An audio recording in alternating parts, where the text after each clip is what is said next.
Assalamualaikum warahmatullahi wabarakatuh.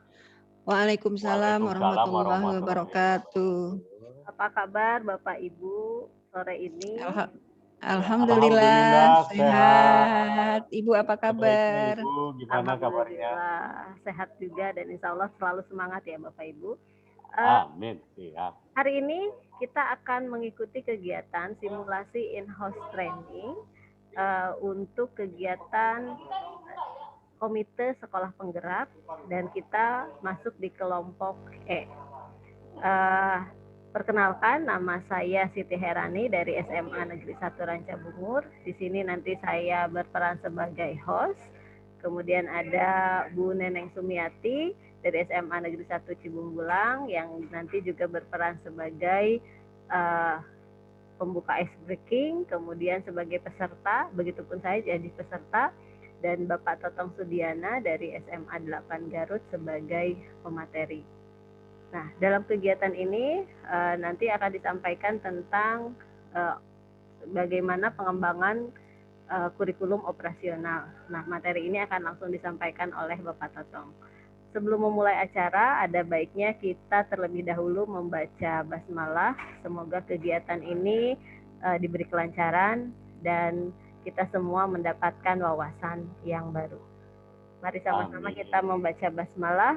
Bismillahirrahmanirrahim. Selanjutnya kita mulai acara kepada materi yang akan disampaikan oleh Bapak Totong Sudiana. Kepada Bapak Totong, saya persilahkan. Ya, terima kasih Ibu-Ibu. Dalam kesempatan ini, peran saya sebagai penyampai materi, maksudnya sharing materi ya Bu ya, di pelatihan ini. Sebelumnya, kita mengingat materi yang sudah-sudah ya Bu ya. Berarti ya, ini hari ke-9. Hari ke-9. Ya. Berbicara tentang in-house training. Ya. Boleh tanya dulu sekitar itu ya Bu ya? Boleh Pak. Ya Pak. Ya, boleh. Untuk Bu Neneng dulu, barangkali apa ya yang dimaksud dengan in-house training? In-house training yang saya pahami adalah sebuah pelatihan ya. Melatih diri untuk membiasakan dengan sebuah masalah atau hal-hal yang dipelajari. Mungkin ya, itu Pak. Baik. Iya, terima kasih Ibu. Bagus. Barangkali Ibu Siti Hairani mau nambah. Oh iya Pak. In-house training menurut saya itu lebih kepada ini ya, pelatihan-pelatihan yang nantinya memperdalam suatu materi yang nantinya akan kita praktikkan secara langsung. Mungkin seperti itu Ya, Pak. seperti itu. Iya. Ya, jadi ini in-house trainingnya ya. Kita kebetulan sekarang itu konsepnya adalah penggabungan menjadi simulasi. Jadi simulasi pelatihan-pelatihan. Insya Allah materi dari sekarang nanti ke depan mungkin kita bareng-bareng sharing ya Bu ya. Iya. Silakan Bu, barangkali bisa ini tolong dibuka itunya untuk materinya. Iya Pak.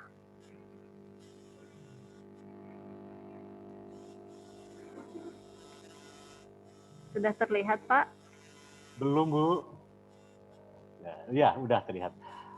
Baiklah Ibu, Bapak atau peserta pelatihan yang saya hormati, dalam kesempatan ini kelompok kami yaitu kelompok E akan mensimulasikan atau membahas tentang materi yaitu kurikulum operasional di satuan pendidikan. Ya, silakan di itu lagi Bu. Ya. Baiklah, dalam kesempatan ini dibagi ada istilah kewenangan pusat dan satuan pendidikan ya, Bapak Ibu. Di antara lain, pemerintah pusat memiliki kewenangan untuk menetapkan 1 struktur kurikulum, 2 profil pelajar Pancasila, 3 capaian pembelajaran, 4 prinsip pembelajaran dan asesmen. Yang berikutnya, setiap tahun pendidikan memiliki kewenangan untuk menyusun visi dan misi dan tujuan sekolah, kebijakan sekolah terkait kurikulum pembelajaran dan asesmen. Sampai sini dulu atau sekitar di di PowerPoint yang ini, barangkali mungkin Ibu mau menambah atau mau menyampaikan atau mau sharing, silakan Bu, siapa? Barangkali mau Ibu Siti dulu. Baik Pak, saya coba menambahkan terkait bagaimana pemerintah pusat itu punya kewenangan untuk menetapkan struktur kurikulum. Artinya struktur kurikulum yang akan kita jalankan di sekolah penggerak itu ditetapkan oleh pemerintah. Nah, yang ditetapkan itu prinsipnya adalah profil pelajar Pancasilanya, bagaimana capaian pembelajarannya, dan prinsip pembelajaran dan asesmennya. Sementara nanti satuan pendidikannya itu punya kewenangan untuk menyusun visi misi sesuai dengan ketetapan dari pemerintah pusat itu. Mungkin seperti itu, Pak. Iya, terima kasih Bu Hairani. Seperti itu ya, kita dari struktur kurikulumnya apa, profil pelajar Pancasilanya yang 6 itu ya Bu ya. Iya, Lalu Pak. capaian pembelajarannya, lalu prinsip pembelajaran dan asesmen. Baiklah Bu, di itu lagi, di next lagi. Ya, oke. Sepertinya ada proses gitu ya. Di sini mulai dari diri. Ini ada sebuah pertanyaan, 3 pertanyaan. Apakah Anda dilibatkan dalam penyusunan kurikulum operasional di satuan pendidikan Anda? Bagaimana kurikulum operasional di satuan pendidikan Anda dibuat? Bagaimana kurikulum operasional di satuan pendidikan Anda diterapkan? Baik, Bu, sebelum kita lanjut ke poin selanjutnya, kita sharing yang ini ya Bu ya. Ya, Iya, boleh Pak. Bu Nini, barangkali untuk Iya. pertanyaan yang pertama. Iya Pak, terima kasih atas kesempatannya. Pada mulai dari diri, di sana ada pertanyaan, apakah Anda terlibat atau dilibatkan dalam penyusunan kurikulum operasional di satuan pendidikan Anda? Kalau menurut saya sebagai guru terlibat di sana, walaupun tidak secara langsung, bahwa guru nanti akan diberikan tugas oleh bagian kurikulum itu untuk membuat program pengajaran. Dan saya juga ini sudah sudah sharing juga dengan Wakasek Kurikulum bahwa guru memang terlibat dalam penyusunan kurikulum operasional di satuan pendidikan, walaupun mungkin ada kelompok pengembang kurikulum ya, tapi ini akan melibatkan guru, diantaranya adalah membuat program kurikulum, membuat program guru, diantaranya membuat RPP dan lain sebagainya. Lalu untuk yang kedua, bagaimana kurikulum operasional di satuan pendidikan Anda dibuat? Nah, untuk membuat ini salah satunya adalah dari bagian dibuatnya itu tersusun dari kepala sekolah ya. Jadi melibatkan kepala sekolah, melibatkan komite, terus semua guru, lalu juga dinas pendidikan itu terlibat di sana untuk menyusun kurikulum di satuan pendidikan. Bagaimana kurikulum operasional di satuan pendidikan Anda diterapkan? Diterapkannya dalam kegiatan pembelajaran melalui serangkaian program guru, diantaranya ya, yang lebih spesifik mungkin saya sebagai guru untuk bisa menggunakan program, diantaranya adalah penggunaan RPP dan perangkat yang lainnya. Mungkin sementara itu yang bisa saya sampaikan. Terima kasih. Mangga Bapak. Sama-sama ya. Terima kasih Bu Nini. Jadi kalau kita lihat ya, kesimpulannya dari ketiga poin ini berarti pemangku kepentingan yang ada di sekolah terlibat ya Bu ya, ketika kita mau menyusun kurikulum. Nah, itu. Sedangkan proses-prosesnya itu sesuai momen kita mau proses membuat apa begitu ya Bu ya. Iya Pak. Boleh di next Bu selanjutnya. Ya. Ini dia Pak ya. Lihat. Kita lanjut ke sini. Iya. Oke, yang ini ya kita nyambung. Bagaimana proses penyusunan kurikulum operasional satuan pendidikan?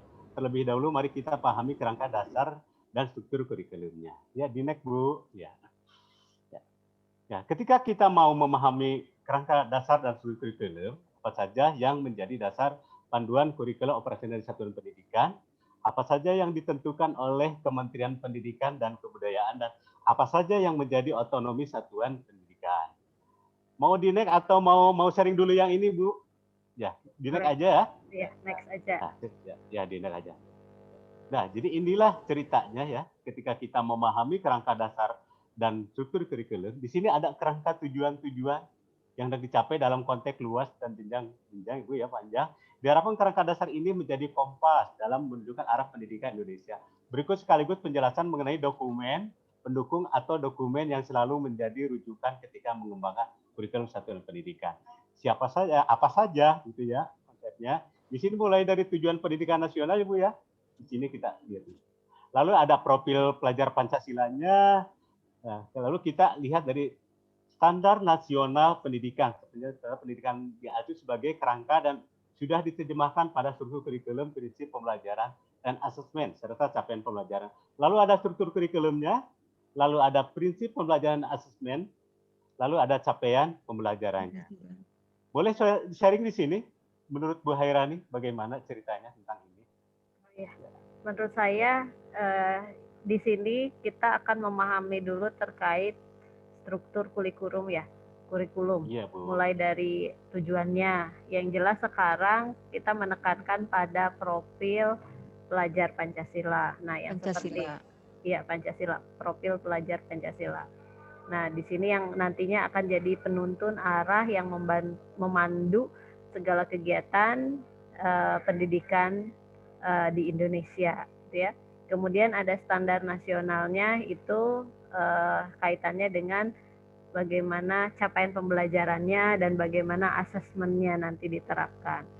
Struktur kurikulumnya juga tentu penentuan visi misi tadi mungkin ya di masing-masing satuan pendidikan dan semuanya tetap fokus pada profil pelajar Pancasila. Kemudian ada struktur yang kaitannya dengan prinsip pembelajaran dan asesmen. Itu yang nanti jadi rujukan bagaimana menyelenggarakan pembelajaran dan asesmen di sekolah. Sampai akhirnya nanti capaian pembelajarannya ini tentu akan menyesuaikan dengan fase dari si anak ya pada tingkatan atau satuan pendidikan tersebut. Begitu Pak. Iya, terima kasih Bu Hairani sudah memperjelas dari memahami kerangka dasar dan struktur kurikulum. Baik Bu, selanjutnya Bu. Ya, untuk selanjutnya prinsip pengembangan kurikulum operasional di satuan pendidikan, diantaranya kita ya berpusat pada peserta didik, lalu kontekstual, esensial, akuntabel, dan melibatkan berbagai pemangku kepentingan. Sharing dulu di sini sebentar ya, Bu Neneng, bagaimana? Iya, untuk prinsip pengembangan kurikulum operasional di satuan pendidikan, tadi yang pertama adalah berpusat pada peserta didik, bahwa peserta didik itu masing-masing memiliki kemampuan, bakat yang berbeda-beda, ya. Nah, kita itu harus menggiring mereka mengikuti bakat dan kemampuannya dengan bimbingan kita. Itu yang pertama. Untuk yang kontekstual, yang saya pahami kontekstual itu berdasarkan konteksnya ya, dan esensial ini hal-hal yang ya dirasa penting gitu ya, yang apa namanya ya, yang penting untuk disampaikan. Lalu akuntabel artinya apa ya akuntabel? Terukur ya, terukur. Terukur atau apa ya, dapat diukur ya, dan melibatkan berbagai pemangku kepentingan, tadi kepala sekolah ya, guru, terus juga dari dinas ya, dan lain sebagainya. Mungkin itu Pak. Iya, baik, terima kasih Ibu Neneng Sumiati. Lalu selanjutnya ini ya cakupan untuk kerangka kurikulum ditetapkan oleh pemerintah pusat dengan mengacu pada tujuan pendidikan nasional dan NSP ya Bu ya. Lalu jalurnya ada struktur kurikulumnya, lalu ada capaian pembelajaran, lalu ada prinsip pembelajaran dan asesmen. Kita lihat bahwa ini tetap ditetapkan oleh pemerintah pusat ya, diantaranya untuk pada tujuan pendidikan nasional, profil pelajar Pancasila yang 6 ya, standar kompetensi lulusan. Untuk ini kan untuk fase PAUD ya Bu ya, berarti kita sesuaikan fasenya ya. Untuk fase SMA berarti fase nanti rajukan untuk kelas ya, untuk kelas 10. Lalu ada standar isi, standar proses, dan standar penilaian. Lalu kita lihat ke bawahnya ada contoh perangkat perangkat ajar ya yang kita miliki atau yang harus bagaimana kita miliki ada buku teks pelajaran, bahan ajar, modul ajar mata pelajaran, dan proyek profil pelajar Pancasila, contoh kurikulum satuan pendidikan.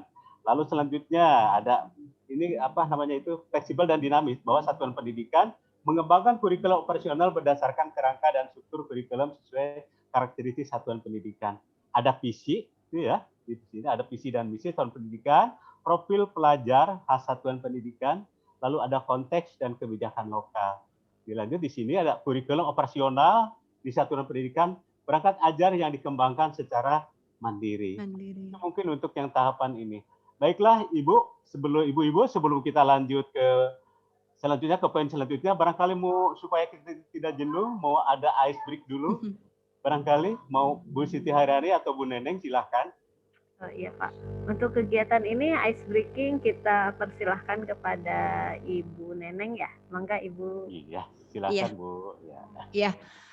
Untuk memberikan suasana yang lebih semangat ya, hari ini kita akan ice breaking. Kata kuncinya adalah instruksi ya. Jadi ini harus konsentrasi, ikuti instruksi saya. Ya, siap-siap ya. Pak Totong dan Bu Hera, saya akan instruksikan. Ya, akan instruksikan. Kata kuncinya adalah katakan apa yang saya katakan. Ya, saya ulangi lagi. Katakan yang saya katakan. Ya, baik. Dimulai ya. Ya. Kan kita mulai ya. Ya. Itu kata kuncinya tadi, katakan yang saya katakan. Ya, siap. Yang pertama. Iya, betul Pak. Ya. Saya mulai ya. Iya. Kuda, kuda, kuda, sapi, sapi, sapi. Kuda, kuda, kuda, sapi, sapi, sapi. Ya. Kuda, kuda, kuda, sapi, sapi, sapi. Iya. Saya ulangi ya. Sapi, sapi, sapi, kuda, kuda, kuda. Sapi, sapi, sapi, kuda, kuda, kuda. Kuda, kuda. Sapi, kuda, kuda. Sapi, kuda, kuda. Berapa jumlah sapi, Bu Hera? Waduh. Berapa ya? 10 dah. Ya, ini belum konsentrasi ya. Bu Hera belum konsentrasi ya, Bang Tong ya. Saya ulangi lagi juga belum konsentrasi, Bu. Baik, kita ulangi lagi ya. Yang kedua, silakan. Katakan apa yang saya katakan. Sapi, sapi, sapi, sapi, kuda, kuda, kuda, kuda. Sapi, sapi, sapi, sapi, sapi, kuda, kuda, kuda, kuda. Kuda, kuda, kuda, sapi, sapi, sapi, sapi. Kuda, kuda, kuda, kuda, sapi, sapi, sapi, sapi. Iya, berapa jumlah sapi, Pak Totong? 4 kali. Sebentar. 16. Menurut saya berapa jumlah sapi? Iya, Bu Hera udah konsentrasi. Saya akan mengatakan berapa jumlah sapi, bukan suruh menghitung ya Pak ya, tapi suruh mengatakan berapa jumlah sapi. Iya, terima kasih buat semuanya, tepuk tangan buat hari ini. Ya. Terima kasih Bu Neneng, terima kasih Bu Siti Iya Bapak, sama-sama. Ya, alhamdulillah. Ternyata saya masih tetap belum konsentrasi ya. Baiklah Bu, selanjutnya kita di next lagi. Ada apa selanjutnya? Iya. Lah ya. Di sini ada proses penyusunan kurikulum operasional di satuan pendidikan. Di antaranya kita lihat dari tujuan pendidikan nasional bahwa ada profil pelajar Pancasila, lalu maju kita ke ada standar nasional SMP ya Bu ya. Struktur kurikulum, prinsip pembelajaran dan asesmen capaian pembelajaran. Lalu ini ditetapkan oleh pemerintah pusat. Ini ya. Lalu lanjut ke bawah. Ada istilah fleksibel dan dinamis. Ketika kita bercerita fleksibel atau dinamis, bahwa satuan pendidikan mengembangkan kurikulum operasional berdasarkan kerangka dan struktur kurikulum sesuai karakteristik dan kebutuhan satuan pendidikan. 1. Menganalisis konteks yaitu karakteristik satuan pendidikan. 2. Merumuskan visi dan misi tujuan. Yang ketiganya menentukan pengorganisasian pembelajaran. 4. Menyusun rencana pembelajaran. Selanjutnya yang kelima, merancang pendampingan, ada evaluasi dan pengembangan profesional. Lalu ada evaluasi jangka pendek selanjutnya gitu ya. Saling berarti Iya. ini saling namanya itu ya timbal balik begitu ya. Ya, Bu, barangkali ada mau sharing, mau siapa silakan tentang proses Bapak penyusunan mau kurikulum. tanya Iya, boleh Pak? ya, Mau iya tanya. tentang apa? Iya, saya teh belum ini nih dari profil pelajar Pancasila itu ada salah satunya adalah kebinekaan global ya. Iya, Bu. Belum kita sharing seperti apa sih gitu profil Ya, pelajar Pancasila yang mengarahkan kepada kebinekaan global. iya, Itu Pak. iya. Ya, boleh. Kayak sebelum kita ini barangkali mau ada pendapat dulu dari Bu Siti Hairani. Kita melihat dulu ada profil pelajar Pancasila itu diantaranya satu ya dari Ada 5 ya Pak. Ya, Ada ketakwaan 6. terhadap Tuhan Yang Maha 5 atau Esa. 6 ya? Ya, 5 ya Pak. 6, ada 6. Satu, Ketakwaan terhadap Tuhan Maha Esa, mandiri, kebinekaan tunggal, kebinekaan global, gotong royong, kreatif. Ya. Satu lagi apa ya Pak? Apa ya? Kritis ya? Kritis. Ya, apa ya? Satu lagi?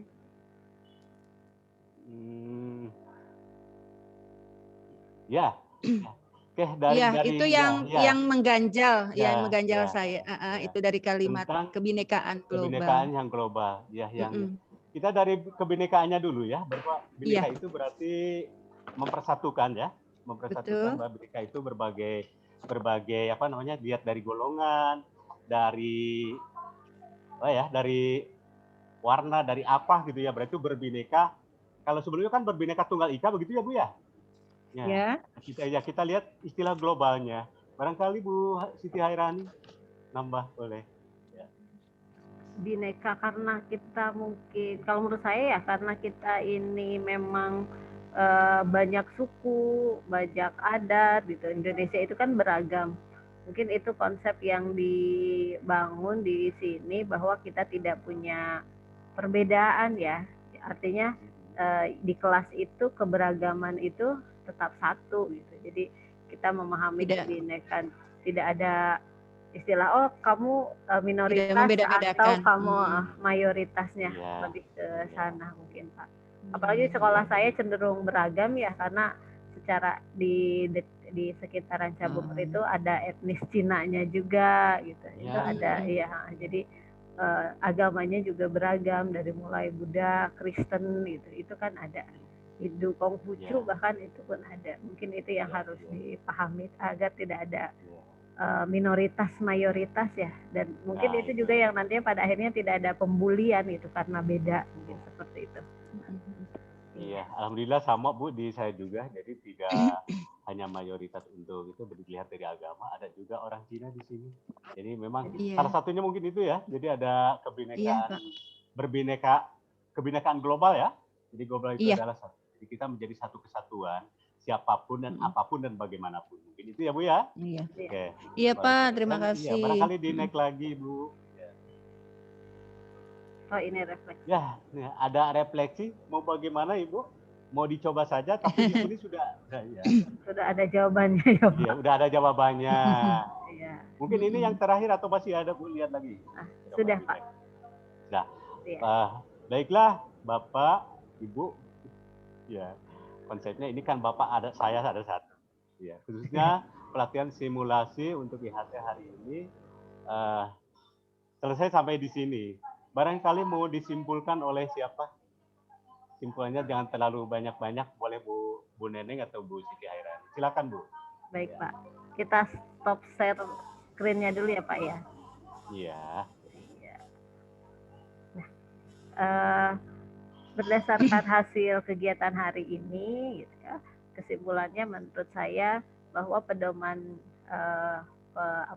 penyusunan kurikulum ini itu menekankan pada perannya itu ada 2 peran utama, itu dari pemerintah pusat, satu lagi dari satuan pendidikan. Nah, hal yang paling ditekankan dalam penyusunan operasional kurikulum ini itu adalah kepada konsep pengembangan dari profil pelajar Pancasila.